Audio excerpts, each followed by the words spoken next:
Boa noite, sejam todos bem-vindos ao Centro Espírita Cuiabá. Hoje, a nossa palestra será com a nossa querida Tânia Regina, que estará falando sobre obediência e resignação. A mensagem de hoje, tirada ao acaso, aberta ao acaso, do livro Pão Nosso, de Chico Xavier, pelo Espírito Emmanuel, a lição é a 112, Tabernáculos Eternos. Também vos digo, granjeai amigos com as riquezas da injustiça, para que, quando estas vos faltarem, vos recebam eles nos tabernáculos eternos. Jesus está em Lucas, capítulo 16, versículo 9. Um homem despercebido das obrigações espirituais julgará encontrar nessa passagem um ladrão inteligente, comprando o favor de advogados venais, de modo a reintegrar-se nos títulos honrosos da convenção humana. Todavia, quando Jesus fala em amigos, refere-se a irmãos sinceros e devotados. E quando menciona as riquezas da injustiça, inclui o passado total da criatura, com todas as lições dolorosas que o caracterizam. Assim, também, quando se reporta aos tabernáculos eternos, não os localiza em pastos celestiais. O Mestre situou o tabernáculo sagrado no coração do homem. Mais que ninguém, o Salvador identificava-nos as imperfeições e, evidenciando imensa piedade ante as deficiências que nos assinalam o Espírito, proferiu as divinas palavras que nos servem ao estudo. Conhecendo-nos os desvios, asseverou, em síntese, que devemos aproveitar os bens transitórios, ao alcance de nossas mãos, mobilizando-os na fraternidade legítima, para que, esquecendo os crimes e ódios de outro tempo, nos façamos irmãos abnegados uns dos outros. Valorizemos, desse modo, a nossa permanência nos serviços da terra, na condição de encarnados ou desencarnados, favorecendo por todos os recursos ao nosso dispor a própria melhoria e a elevação dos nossos semelhantes, agindo na direção da luz e amando sempre, porquanto, dentro dessas normas de solidariedade sublime, poderemos contar com a dedicação de amigos fiéis, que, na qualidade de discípulos mais dedicados e enobrecidos que nós, nos auxiliarão efetivamente, acolhendo-nos em seus corações, convertidos em tabernáculos do Senhor, ajudando-nos não só a obter novas oportunidades de reajustamento e santificação, mas também endossando perante Jesus as nossas promessas e aspirações diante da vida superior. Então vamos orar? Envolvidos neste momento por essas palavras tão sublimes, as quais o Mestre Jesus vem nos ensinando sobre a importância da conquista de valores morais para com aqueles que podemos chamar de amigos, que estarão sempre ali conosco, a nos levantar, a nos sustentar, a nos dar o apoio, assim como o Mestre Jesus nos ensina em sua lição. Pois ele é o nosso divino amigo, o médico de nossas almas, aos quais, através do seu amor incondicional, ele nos reergue, nos impulsiona e nos ama incondicionalmente. Muito obrigada, Mestre amado Jesus, pelo teu infinito amor, pela tua infinita sabedoria em acolher cada coração aqui de seus irmãos, que ainda somos tão necessitados do teu amparo, dos teus ensinamentos, mas felizes em saber que temos essa mão amiga a nos auxiliar no voo maior de retorno à morada do Pai. Muito obrigada, Mestre amado Jesus, por todos os ensinamentos, por este momento em que a sua palavra se faz presente, auxiliando a palestrante de hoje, nossa querida Tânia, auxiliando a todos aqueles aos quais terão acesso a este pouquinho do seu conhecimento, ao qual nós damos com todo amor, com todo carinho, para que possa auxiliar mais e mais irmãos, assim como nos auxilia. Muito obrigada, Jesus, por tudo, que as suas bênçãos recaiam sobre todos nós e ilumine cada vez mais as nossas consciências. Muito obrigada. Seja conosco hoje e sempre. Que assim seja, Senhor. Graças a Deus. Fiquem agora com a nossa querida Tânia Regina. E essa palestra estará nas nossas plataformas digitais do Centro Espírita Cuiabá. Aguardamos vocês lá. Muito obrigada.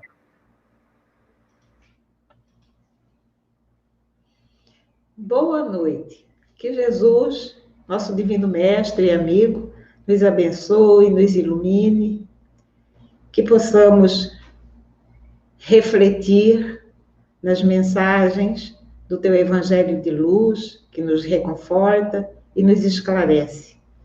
O tema a ser abordado hoje por nós se encontra lá no Evangelho segundo o Espiritismo, capítulo 9, quando trata das bem-aventuranças, bem-aventurados os mansos e pacíficos. Então, nós vamos lá encontrar o nosso tema, que é uma mensagem do Espírito Lázaro, que trata sobre a obediência e a resignação. Então, nós levantamos alguns questionamentos a respeito do tema, que sempre nos chamou muita atenção, e a gente lia assim, de uma maneira rápida, e muitas dúvidas, na verdade, ficavam em nosso coração, em nossa mente.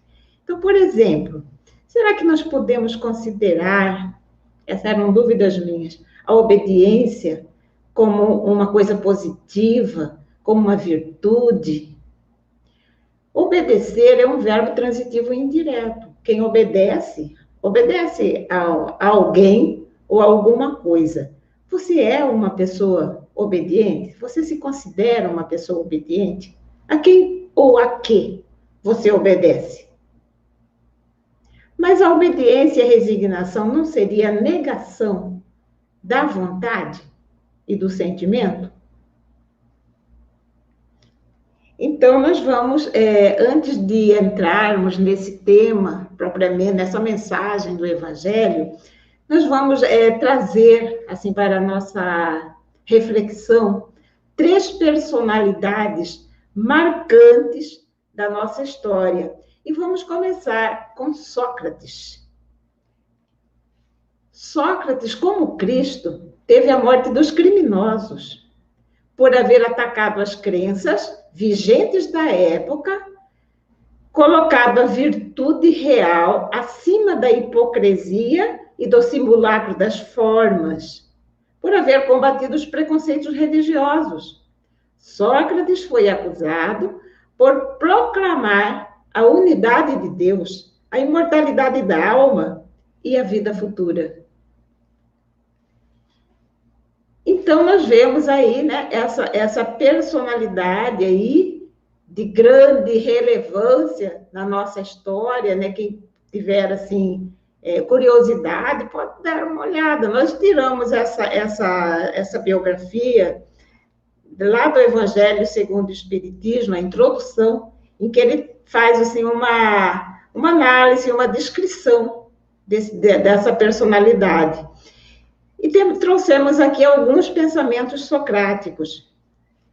Um deles diz o seguinte: as mais belas preces e os mais belos sacrifícios agradam menos a Deus do que uma alma virtuosa que faz esforços. Grave coisa seria se os deuses dispensassem mais atenção às nossas oferendas do que à nossa alma. Se tal coisa se desse, poderiam os mais culpados conseguir que os deuses se lhe tornassem propícios, mas não. Verdadeiramente justo e reto só são os que, por suas palavras e atos, cumprem seus deveres para com Deus e para com os homens. Outro pensamento socrático: chama o homem vicioso a esse amante vulgar, que mais ama o corpo que a alma. O amor está por toda parte em a natureza e nos convida ao exercício da inteligência. Olha que interessante esse pensamento socrático que fala sobre, né, essa visão do homem, né, E ele diz que esse amante vulgar, que mais ama o corpo que a alma.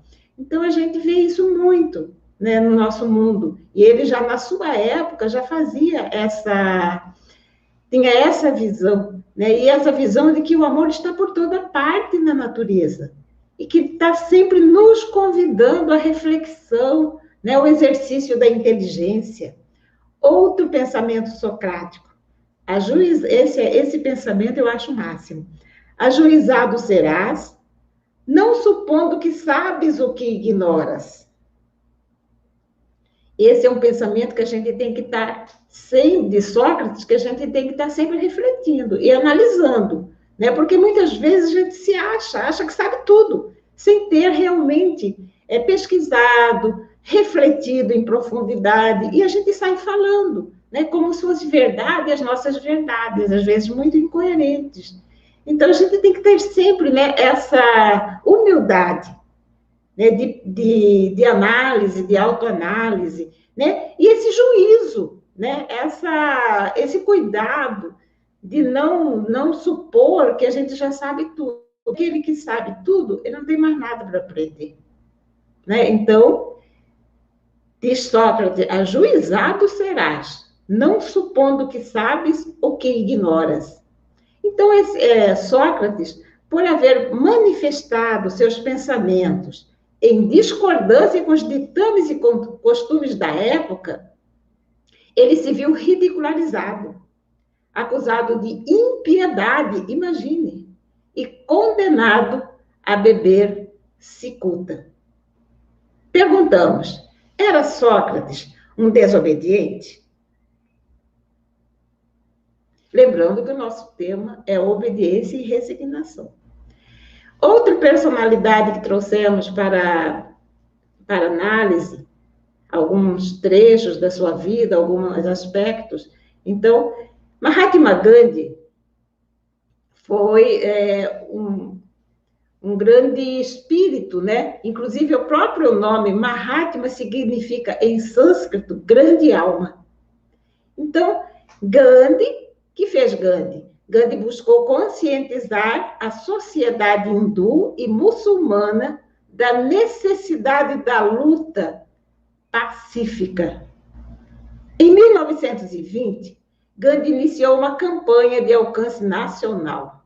O revolucionário pacifista realizou viagens pelo território hindu com o intuito de conscientizar o povo indiano de forma pacífica a não colaborar com o governo britânico. Durante sua jornada pela independência da Índia, Gandhi esteve preso diversas vezes, totalizando um período de 6 anos. Então, nós vemos aí, né, essa grande alma que habitou, né, entre nós, né, trazendo, né, a sua contribuição para a construção de uma sociedade mais justa, né, e de uma forma pacífica. Porque quando nós pensamos em luta, nós pensamos em violência, em agressividade, né, no olho por olho e dente por dente. No entanto, Gandhi trouxe uma outra mensagem da luta de forma pacífica. E ele provou, né, a eficácia dessa luta, quando conseguiu libertar a Índia da colonização da Inglaterra. Pensamentos de Gandhi. Coisas que nos parecem impossíveis só podem ser conseguidas com uma teimosia pacífica. Ele insiste nesse pacífico, né? Então, sou contra a violência, diz Gandhi, porque parece fazer bem. Mas o bem é só temporário e o mal que faz é permanente. Então, nós, né, que às vezes queremos resolver as coisas de uma forma apressada e violenta, devemos refletir, né? E analisar esse pensamento de Gandhi, que diz que a violência, ele parece fazer bem, mas o bem é temporário. Isso a gente vê na vida prática. Mas o mal que faz é permanente. Outro pensamento socrático, ou um não, dito com convicção, é melhor e mais importante que um sim dito meramente para agradar, ou pior ainda, para evitar complicações. Um não, gente. Às vezes a gente diz sim pensando no não, porque a gente não quer desagradar, né? Então, ele diz que o não é mais importante que um sim dito meramente para agradar, porque então nós estamos indo contra a nossa própria consciência. É claro que tudo tem uma maneira de se dizer, mas a autenticidade é uma coisa muito importante na nossa vida, né? Até perante Deus e perante nós mesmos. E ele diz ainda, pior ainda, quando a gente diz o sim para evitar complicação, porque aí é uma covardia, né? Eu sei, né, que não deve ser dessa forma, mas pelos meus interesses pessoais, então eu vou fingir que concordo e vou dizer sim. Então eu estou violentando minha própria consciência. Outro pensamento de Gandhi: o princípio da não violência pressupõe que ferir outra pessoa é como atacar a si mesmo. Isso a doutrina espírita nos explica a saciedade. Continuando. Contudo, atacar um sistema injusto é justificável e possível, graças à desobediência civil. Ou seja, não obedeço leis injustas. Leis que vão trazer dano à sociedade, né, à minha própria consciência. E o último pensamento que nós trouxemos de Gandhi: não há caminhos para a paz. A paz é o caminho. Nós buscamos tanto a paz, né? E nós achamos que vamos encontrar lá não sei aonde. Mas a paz está dentro de nós, né? A paz é o caminho, diz Gandhi. Então, caminhar em paz, nas lutas, nas dificuldades, né? E essa paz, ela está muito aliada à fé ativa. Então, diante do que vimos sobre Gandhi, essas pequenas coisas, né? Quem tiver mais interesse, tem um filme fantástico da vida de Gandhi. Então, nós podemos dizer que Gandhi foi um desobediente, lembrando que o nosso tema é obediência e resignação.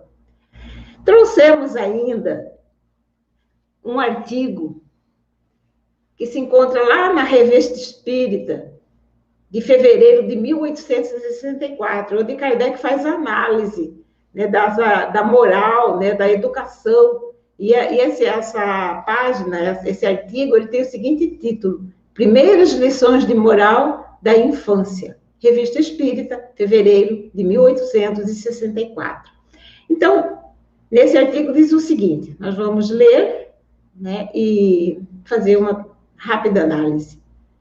Numa família de nosso conhecimento, diz Kardec, há uma menina de 4 a 5 anos, de rara inteligência, mas que tem os pequenos defeitos da criança mimada, ou seja, é um pouco caprichosa, teimosa, chorona, o que os pais levam a peito corrigir.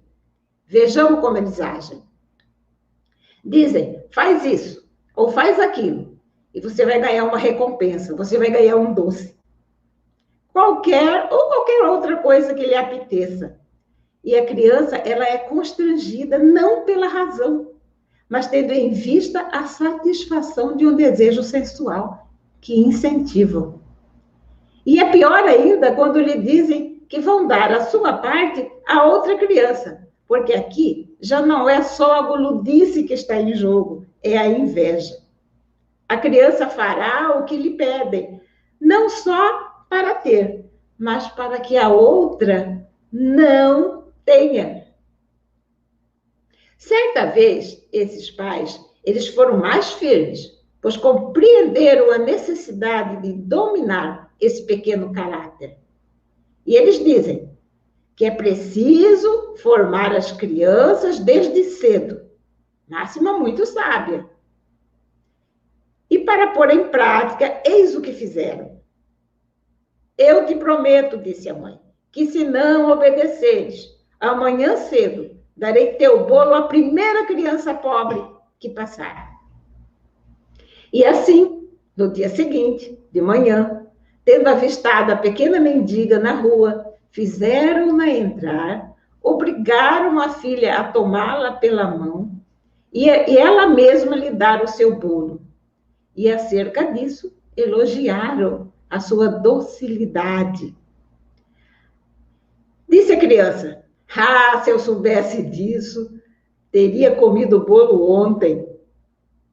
Diz Kardec: com efeito, a criança tinha recebido uma forte lição de puro egoísmo, da qual não deixará de se aproveitar da outra vez, pois que agora sabe o que custa a generosidade forçada.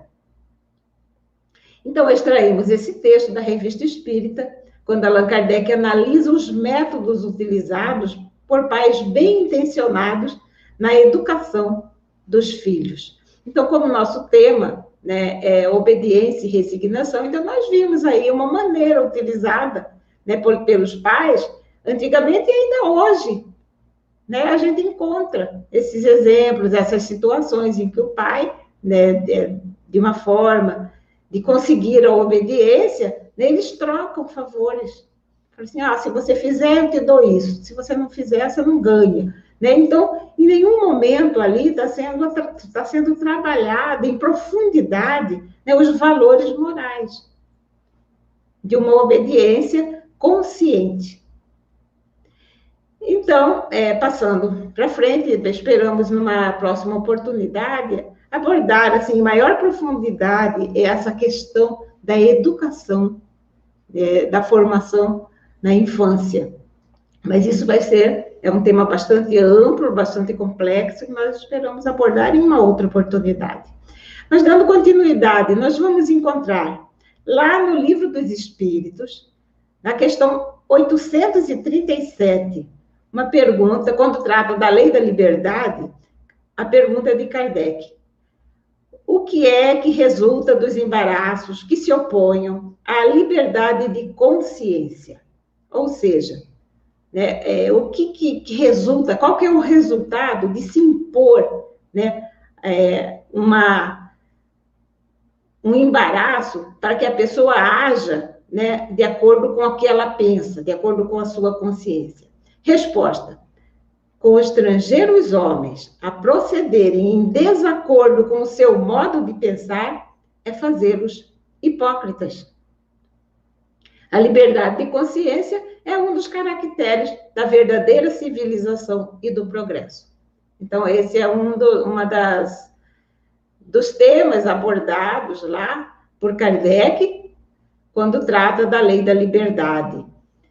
E agora vamos para a nossa terceira personalidade, a maior de todas, o espírito mais puro que já reencarnou na Terra para nos ensinar o caminho que nos leva a Deus e à felicidade.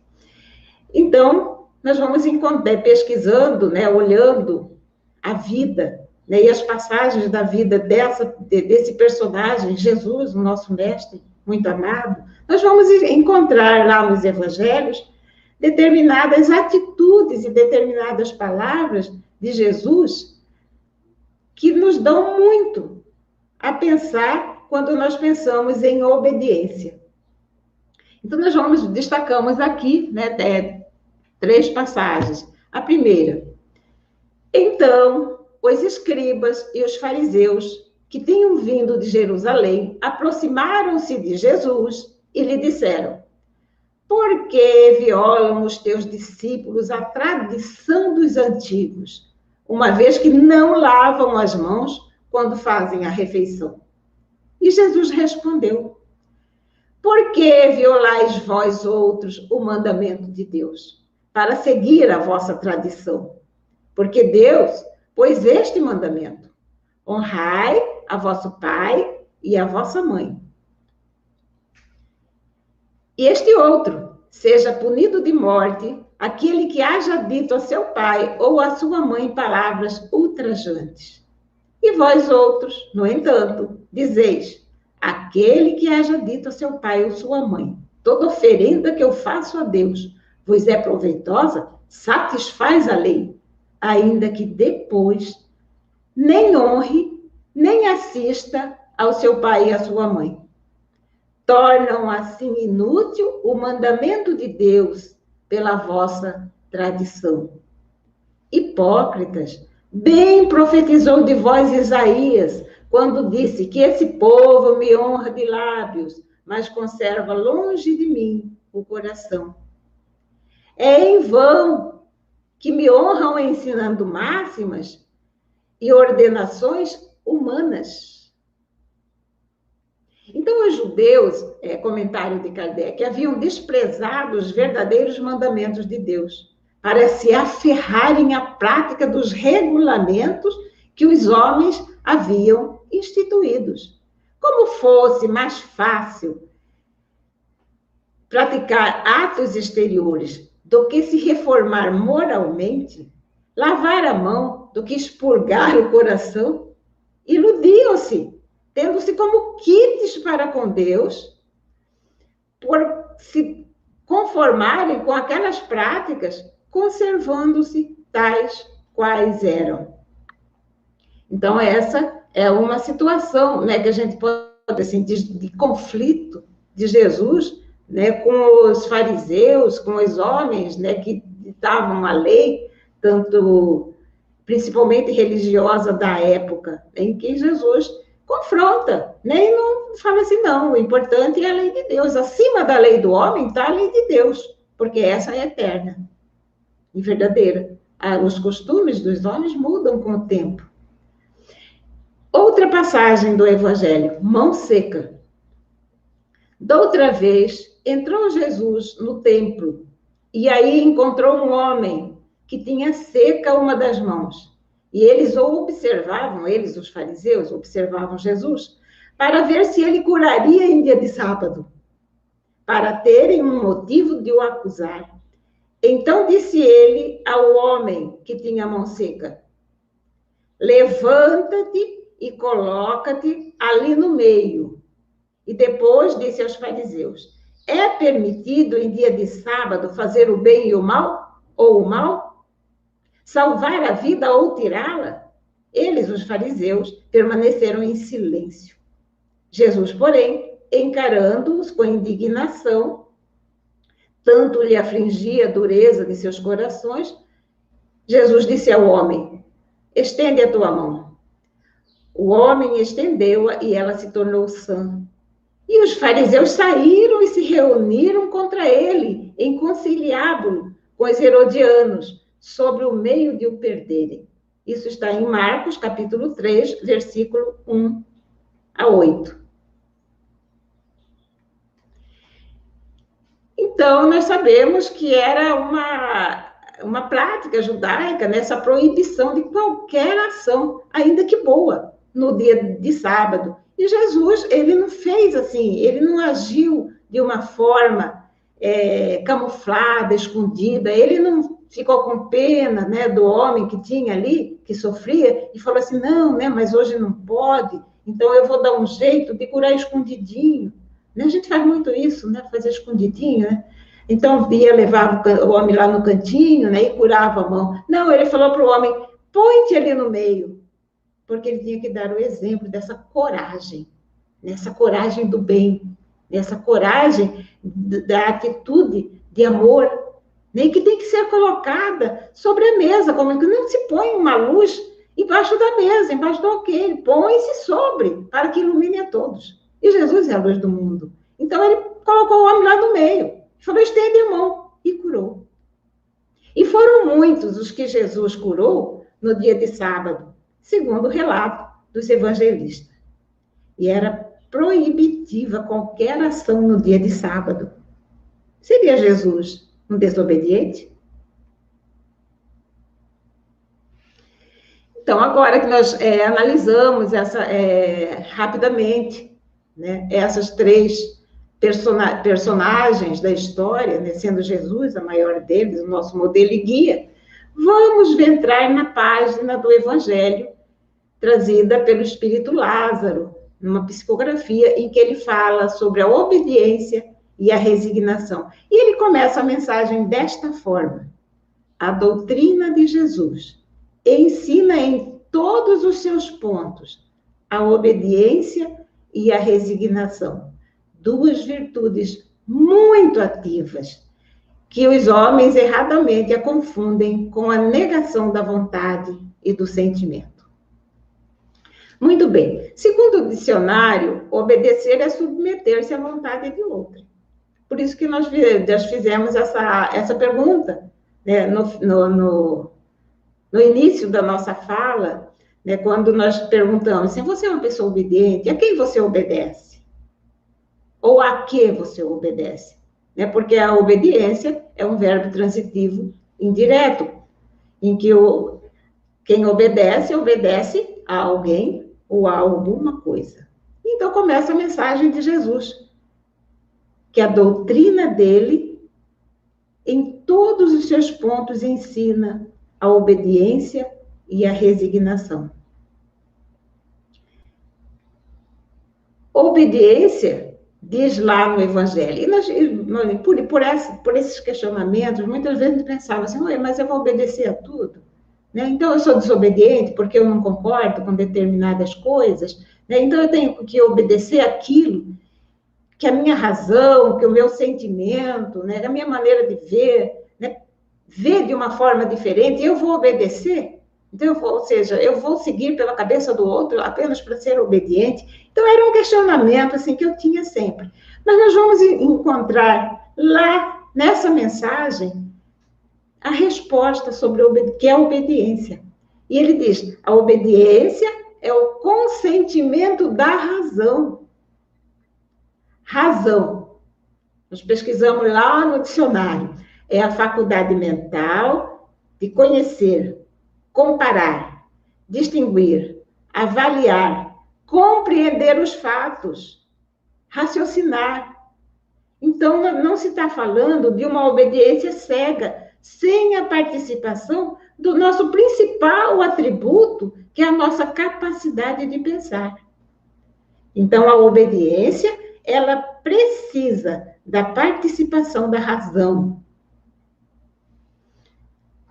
Lembrando ainda, né, para fechar nosso raciocínio sobre aquela pergunta que fizemos sobre Sócrates, Gandhi e Jesus, se eles eram desobedientes, negativo.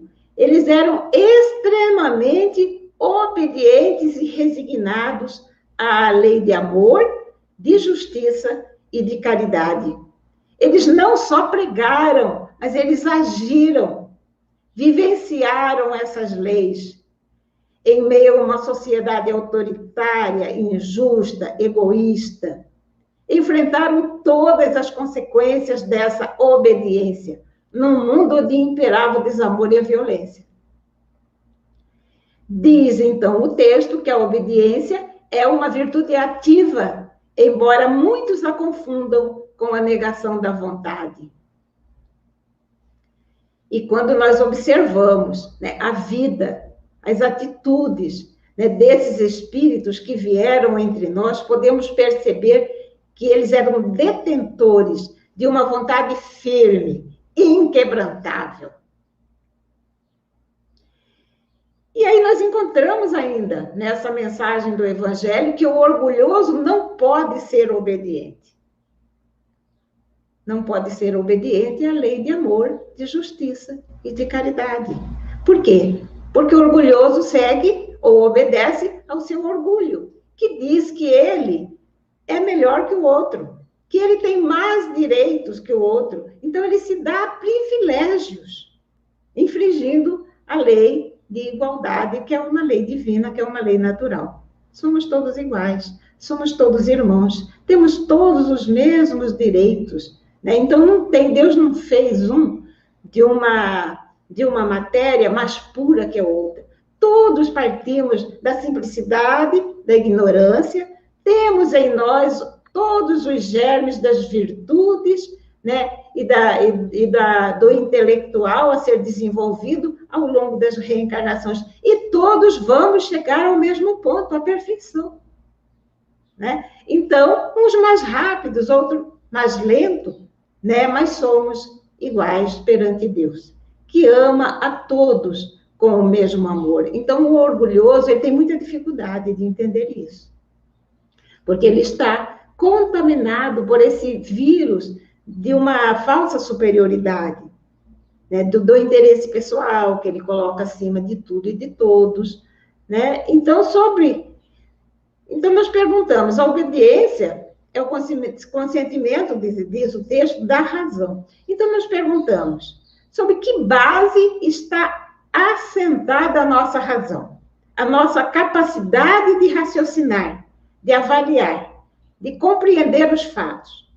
Se é na base dos interesses materiais, egoísticos, não seremos obedientes e resignados às leis soberanas de Deus.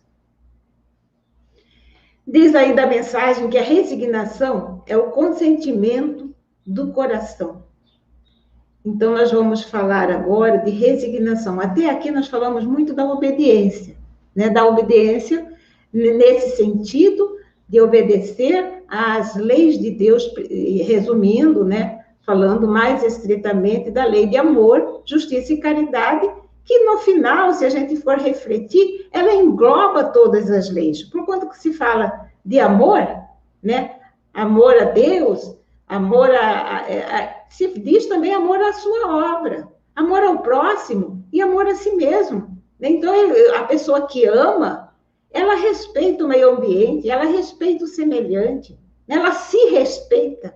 Então, nós falamos muito sobre essa obediência às leis de Deus que estão íncitas em nossa consciência.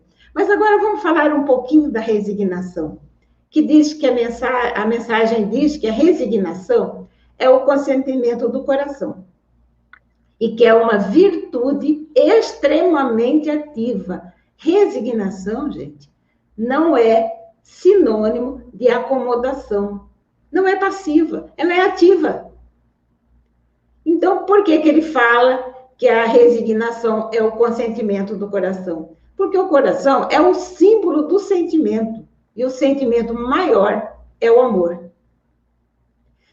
E analisando, a gente vai perceber que só quem ama conduz o fardo das provas, das expiações, sem revolta e sem acomodação, buscando sempre o conhecimento, a criatividade, a ajuda para a superação das dificuldades. Que o digam as valentes e amorosas mães de filhos especiais, não são acomodadas, são resignadas. O pusilânime, ou seja, o medroso, o covarde, ele não pode ser resignado. Quando ele vê o tamanho do trabalho, do esforço e da renúncia a empreender naquele trabalho, ele foge. Ele joga esse fardo. Então, a resignação é consentimento do coração. E o sentimento, por excelência, é o amor, né? O sentimento do amor. É o amor que nos faz fortes na adversidade, que nos faz resistir aos sofismas das paixões centradas no ego.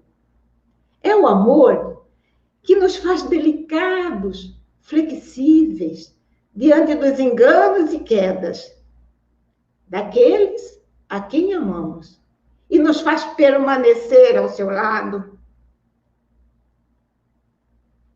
nas horas mais amargas, como testemunhos vivos da esperança, do amor incondicional. Resignação, tão confundida com acomodação, é a força das almas nobres que se curvam diante dos infortúnios dos equivocados para soerguê-los, fazendo raiar em suas almas a claridade e a grandeza do amor, abrindo as portas para um novo entendimento da vida. Maior exemplo de resignação?